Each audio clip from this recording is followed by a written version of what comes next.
نحمده ونصلي على حبيبه الكريم أما بعد فأعوذ بالله من الشيطان الرجيم بسم الله الرحمن الرحيم الحمد للہ عز وجل. ہم نور الازح پڑھ رہے تھے.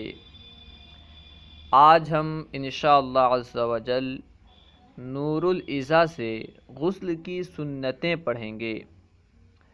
آئیے شروع کرتے ہیں. فصل فی سنن الغسل، یہ فصل ہے غسل کی سنتوں کے بارے میں، غسل کی سنتوں کے بیان میں. یعنی اس فصل میں غسل کی سنتیں بیان ہوں گی. سنن یہ سنت کی جمع ہے. نیچے دیکھیں، یسنو فی الاغتسال 12 شیئا، یعنی غسل میں 12 چیزیں سنت ہیں. یسنو فی الاغتسال 12 شیئا، غسل میں 12 چیزیں سنت ہیں. وہ 12 چیزیں ہیں کیا؟ بیان کر رہے ہیں. الابتداء بالتسمیۃ، ان میں سے سب سے پہلی چیز ہے بسم اللہ سے ابتدا کرنا. یعنی غسل کو بسم اللہ سے ابتدا کرنا یہ سنت ہے. کیوں؟ کیونکہ حدیث پاک میں ہے کہ جس کا مفہوم یہ ہے کل امر ذی بال لم یبدا بسم اللہ فہو ابتر، یعنی ہر وہ عظیم الشان کام جسے بسم اللہ سے شروع نہ کیا جائے وہ بے برکت رہتا ہے. تو اس لیے شروع میں بسم اللہ پڑھنا سنت ہے، بسم اللہ سے شروع کرنا چاہیے. ٹھیک ہے، خیر. نمبر 1 میں کیا ہے؟ الابتداء بالتسمیۃ، یعنی بسم اللہ سے شروع کرنا. والنیت، یہ دوسری چیز ہے. نیت بھی سنت ہے. نیت کسے کہتے ہیں؟ دل کے پکے ارادے کو، دل کے پختہ ارادے کو نیت کہتے ہیں. اگر کوئی بندہ نیت نہ کرے، ایسے ہی غسل کر لے تو احناف کے نزدیک غسل تو ہو جائے گا لیکن ثواب وغیرہ نہیں ملے گا. اگر بندہ اچھی نیتیں کر کے غسل کرتا ہے تو امید ہے کہ اسے ثواب ملے. ٹھیک ہے. نمبر 1 الابتداء بالتسمیۃ. نمبر 2 والنیت، یعنی نیت کرنا. نمبر 3 میں ہے غسل الیدین الی الرسغین، یعنی دونوں ہاتھوں کو کلائیوں تک دھونا. غسل الیدین، دونوں ہاتھوں کو دھونا. کہاں تک دھونا؟ الی الرسغین، یعنی کلائیوں تک. دونوں ہاتھوں کو کلائیوں تک دھونا یہ بھی سنت ہے. نمبر 1 میں ہے بسم اللہ سے شروع کرنا. نمبر 2 میں ہے نیت. نمبر 3 میں ہے دونوں ہاتھوں کو کلائیوں تک دھونا، یہ تیسری سنت ہے. اس کے بعد ہے غسل نجاست لو کانت بانفرادها، یعنی نجاست کو دھونا اگر وہ ہو، یعنی اگر نجاست بدن میں کہیں لگی ہے تو نجاست کو الگ سے دھونا. بانفرادها کا تعلق جو سمجھ میں آ رہا ہے غسل سے ہے، یعنی نجاست کو الگ سے دھونا اگر وہ بدن میں ہے. اگر نہائیں گے، غسل کریں گے تو ظاہر سی بات ہے پورے بدن کو دھوئیں گے تو اس وقت نجاست بھی دھل جائے گی. لیکن نجاست کو غسل سے پہلے الگ سے دھونا یہ سنت ہے. کیونکہ اگر آپ پہلے سے نہیں دھوئیں گے اور نہاتے وقت وہاں پانی ڈالیں گے تو نجاست پھیل جائے گی. اس طرح نجاست سے پورا بدن آلودہ ہو جائے گا. ٹھیک ہے، اس لیے نجاست کو الگ سے دھو دینا، پہلے نجاست کو دھو دینا یہ بھی ایک سنت ہے. کیا ہے نمبر 4 میں؟ غسل نجاست ولو کانت بانفرادها، نجاست کو دھونا اگر وہ نجاست کو الگ سے دھونا. ٹھیک ہے، نجاست کو الگ سے دھونا اگر وہ ہو، اگر نجاست لگی ہو تو اسے الگ سے دھو دینا، یعنی غسل سے پہلے دھو دینا. نمبر 4 ہو گیا. اور نمبر 5 میں ہے غسل فرجہ، یعنی شرمگاہ کا دھونا. فرج کہتے ہیں شرمگاہ کو، پیشاب کے مقام کو. غسل فرجہ یعنی شرمگاہ کو دھونا. ثم يتوضأ كوضوئه للصلاة، نمبر 6 میں ہے نماز کی طرح وضو کرنا. ثم یتوضأ، پھر وہ وضو کرے، کا وضوئہ للصلاۃ، نماز کی طرح جس طرح وہ نماز کے لیے وضو کرتا ہے. ٹھیک ہے. ثم یتوضأ، پھر وہ وضو کرے، کا وضوئہ للصلاۃ، نماز کے لیے اس کے وضو کی طرح، جس طرح وہ نماز کے لیے وضو کرتا ہے اسی طرح وہ وضو کرے. یہ بھی کیا ہے؟ سنت ہے. نمبر 6 میں ہے یہ. ٹھیک ہے. ثم یتوضأ کوضوءہ للصلاۃ، پھر وہ وضو کرے نماز کے وضو کی طرح. فیثلث الغسل، اور وہ دھونے کو تثلیث کرے، یعنی دھونے میں تثلیث کرے، 3 مرتبہ دھوئے. تثلیث کا معنی کیا ہے؟ 3 مرتبہ دھوئے. ٹھیک ہے. وضو میں اعضاء کو 3 مرتبہ دھوئے. وَيَمْسَحُ الرَّأْسَ، اور سر کا مسح کرے.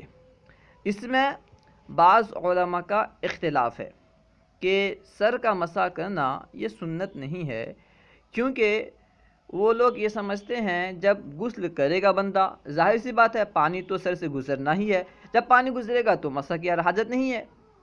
اس لیے بعض علماء کہتے ہیں کہ جب غسل سے پہلے بندہ وضو کرے تو اس وقت مسح کی حاجت نہیں، مسح نہیں کرے گا. لیکن جو ظاہر روایت ہے وہ یہی ہے کہ غسل سے پہلے جو وضو کرتا ہے اس میں بھی وہ مسح کرے گا. ٹھیک ہے.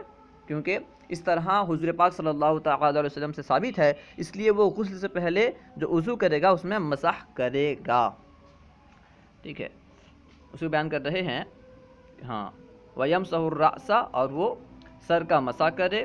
وَلَكِنَّهُ يُؤَخِّرُ غَسْلَ الرِّجْلَيْنِ إِنْ كَانَ يَقِفُ فِي مَحَلٍ يَجْتَمِعُ فِيهِ الْمَاءُ، لیکن وہ پیر کے دھونے کو مؤخر کرے. وَلَكِنَّهُ، لیکن وہ يُؤَخِّرُ مؤخر کرے. کیا مؤخر کرے؟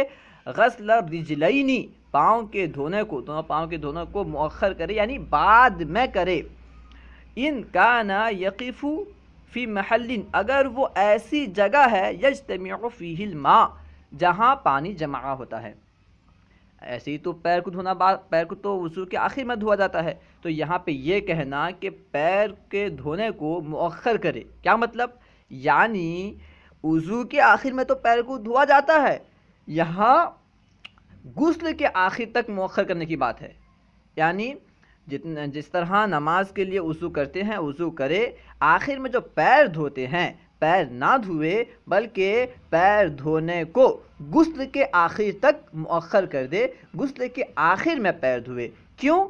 کیونکہ اگر بندہ ایسی جگہ کھڑا ہے جہاں پانی جمع ہوتا ہے، ٹھیک ہے، اب بندہ نہائے گا، پانی وہیں جمع ہو رہا ہے، تو پھر پیر کو دھونا ہوگا. جب نہا کے اٹھے گا پھر سے پیر کو دھونا ہوگا. تو اس لیے مناسب یہی ہے کہ وضو میں جو پیر دھوا جاتا ہے اسے آخر میں دھو لے. ٹھیک ہے.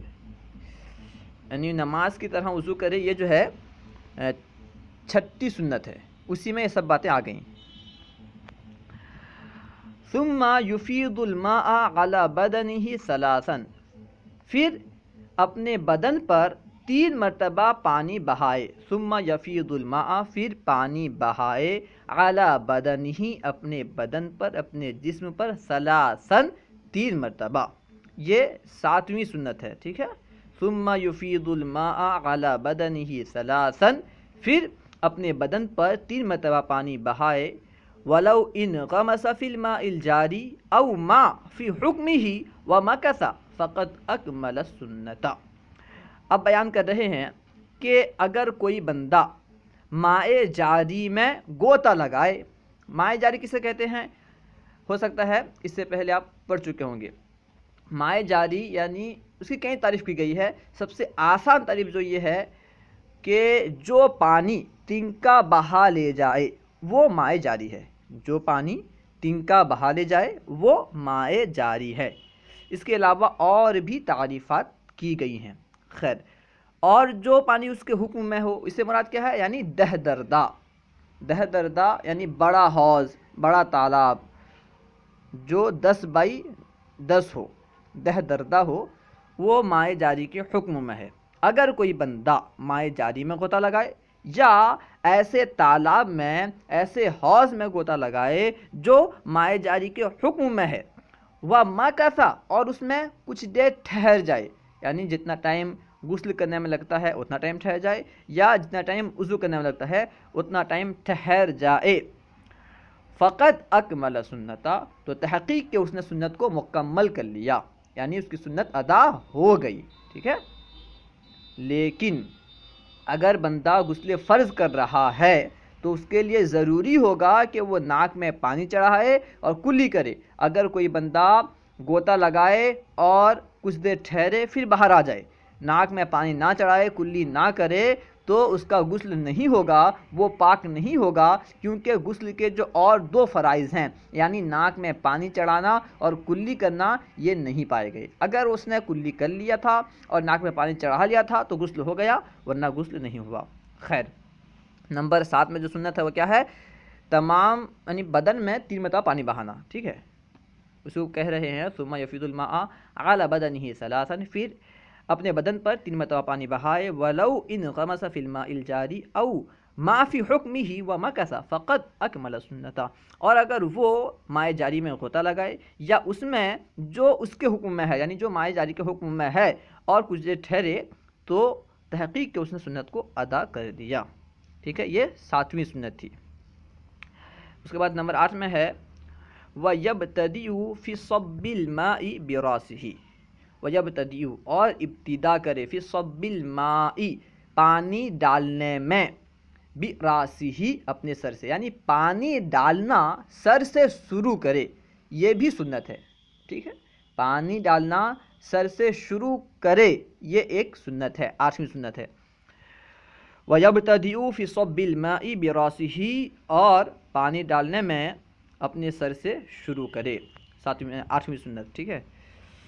وَيَغْتَسِلُ بَعْدَهَا مَنْكَبَهُ الْأَيْمَنَ ثُمَّ الْأَيْسَرَ، پھر اس کے بعد اپنے داہنے کندھے کو دھوئے، یہ ایک 9ویں سنت ہے، ٹھیک ہے۔ وَيَغْتَسِلُ بَعْدَهَا مَنْكَبَهُ الْأَيْمَنَ، یہ ہے 9ویں سنت، سنت نمبر 9۔ ثُمَّ أَيْسَرَ، یہ ہے سنت نمبر 10، یعنی داہنے کندھے کو دھونا، یہ ہے سنت نمبر 9، اور بائیں کندھے کو دھونا، یہ ہے سنت نمبر 10۔ وَيَدْلُكُ جَسَدَهُ اور اپنے جسم کو ملے، لگڑے، دَلَكَ يَدْلُكُ باب نصرہ سے آتا ہے، اس کا معنی ہے لگڑنا، ملنا، ٹھیک ہے، اور اپنے بدن کو لگڑے، کیونکہ مناسب یہی ہے، سنت یہ ہے کہ 3 مرتبہ پانی بہائے، تو جب پہلی مرتبہ پانی بہائے اس وقت لگڑے، ٹھیک ہے، تاکہ بعد میں جو 2 مرتبہ پانی بہائے گا وہ اچھی طرح سے بدن میں بہہ جائیں۔ وَيُوَالِي غَسْلَهُ اور پے در پہ غسل کرے، یعنی ارکان غسل کو پے در پہ کرے، غسل کے جو ارکان ہیں انہیں پے در پہ کرے، لگاتار کرے، ایک غسل کے جو ارکان میں سے ایک کر کے، ایسا نہیں کہ کچھ دیر رک گیا، آدھا گھنٹہ پھر کیا، اس طرح نہیں، بلکہ لگاتار پے در پہ غسل کے ارکان کو ادا کرے، یہ ہے 12ویں سنت، ٹھیک ہے۔ 11ویں سنت کیا ہے کہ جسم کو لگڑے، جسم کو ملے، اور 12ویں سنت ہے پے در پہ غسل کے ارکان کو ادا کرے، پے در پہ غسل کرے یعنی غسل کے ارکان کو ادا کرے۔ اللہ ورسولہ اعلم۔ اگر آپ کو کوئی بات سمجھ میں نہ آئی ہو یا درسیات کے متعلق کوئی سوال کرنا چاہتے ہوں تو کمنٹ باکس میں سوال کریں، انشاءاللہ عز و جل ممکنہ صورت میں جواب دیا جائے گا۔ اگر آپ کو ہماری یہ ویڈیو اچھی لگی تو لائک اور شیئر کرنا نہ بھولیں، کیونکہ ایک مشہور مقولہ ہے الدال علی الخیر کفاعلہ، یعنی بھلائی کی طرف رہنمائی کرنے والا بھلائی کرنے والے کی طرح ہے۔ اگر آپ اس ویڈیو کی لنک کسی کو شیئر کریں گے اور اسے کچھ مسئلہ معلوم ہوگا تو یقیناً اس کا ثواب آپ کو بھی ملے گا۔ السلام علیکم ورحمۃ اللہ وبرکاتہ۔